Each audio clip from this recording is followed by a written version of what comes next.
What's going on, lads and lasses? Welcome back to 100% Marks, and of course Newcastle United going to our first Premier League match under brand new owners PIF, Manchester Staveley and the Rubens. And of course the first game under the new ownership is this Sunday, 4:30 kickoff at St James's Park against none other than Tottenham Hotspur, one of the clubs that try to stop this takeover from going through, and we're very much against this takeover and still very much against this takeover at Newcastle United. And of course, if we look at the past 5 times we've played at St James's Park against Tottenham Hotspur, of course the most recent win was back in the 15-16 season, just before we went down into the Championship under Rafa Benitez.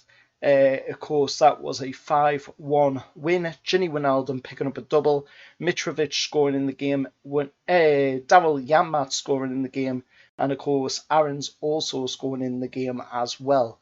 All the goal scorers, of course, have moved on from the club since that game, all to many different clubs around the world. And of course, after that, when we came back up into the Premier League, we lost 2-0 to Spurs, and then a 2-1 loss with Joselu scoring the goal in the 18-19 campaign. Then a 3-1 loss in the 19-20 campaign, with Richie scoring the only goal in the game, and then a 2-2 draw last season, with Joe Linton and Joe Willock picking up a double, 2 goals in that game. Of course, Joe Linton scoring one and Willock scoring the other in a 2-2 draw against Tottenham.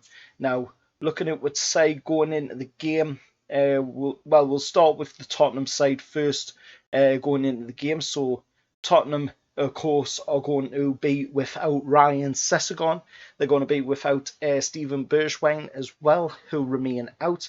Ben Davies is expected to be fit to return. It remains to be seen whether Lo Celso, Christian Romero, Davinson Sanchez or Emerson Royal will feature following what are anticipated to be late returns from international duty.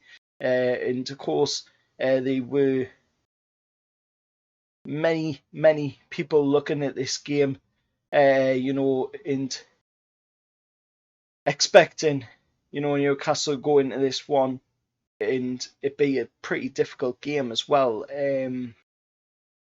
It's still going to be a difficult game, of course. We still don't have the finished article yet, and it will take some time for the brand new owners to get the finished article at the club. But looking at the players that we've got ahead of this game against Tottenham, we've pretty much got our entire squad back. We've got, of course, Callum Wilson back. Jonjo Shelvey played in a reserve game just recently and did pretty well as well. Jamal Lascelles will be available as well. And of course, Joe Willock was spotted in training. Martin Dubravka was also in training. No signs of Paul Dummett, but he is fit from what I have heard. Almiron as well. Anticipation is to be confirmed as a result of the expected late return from the Paraguay squad. And of course, with this being the first match under the brand new owners, there's obviously going to be a very big buzz around the stadium on Sunday.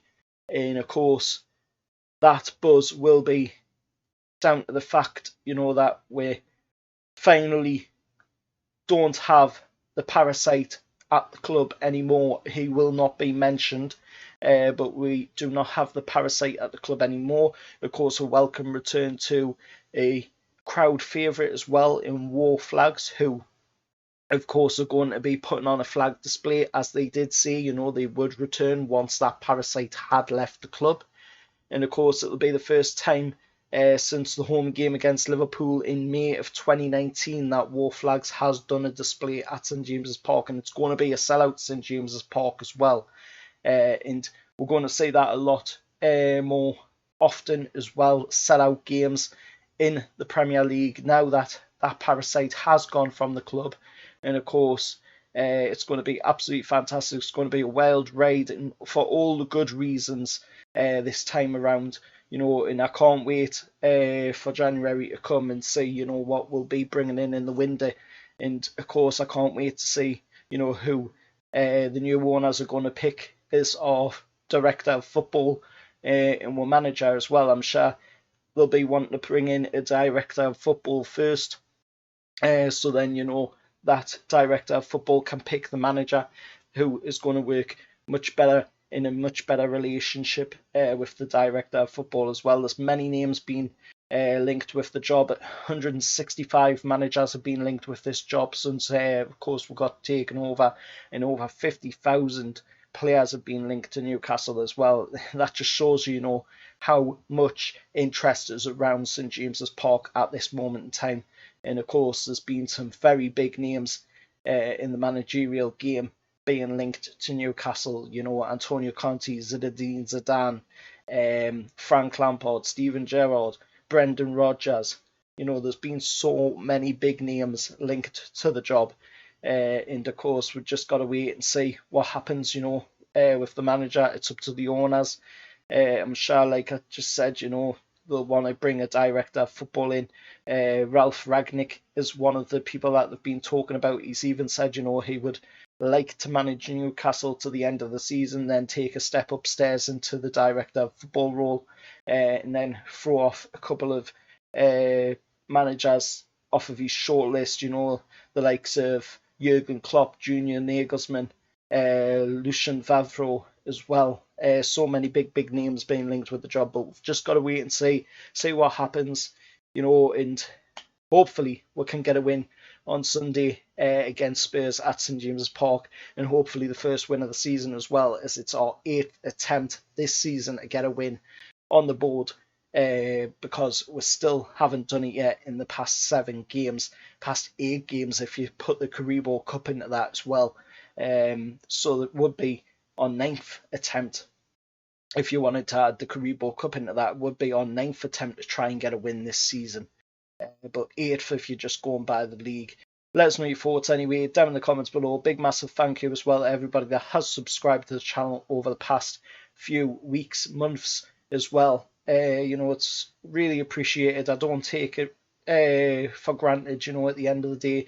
It's really nice to see that the content I'm putting out, is appreciated by people out there. And of course, hopefully more people will get on and join the 100% Mags army and subscribe to the channel, and also, like the videos as well, and get involved in what is going to be an absolutely wild ride, like I say, for all the good reasons this time. It's going to be absolutely amazing. Can't wait to see what happens.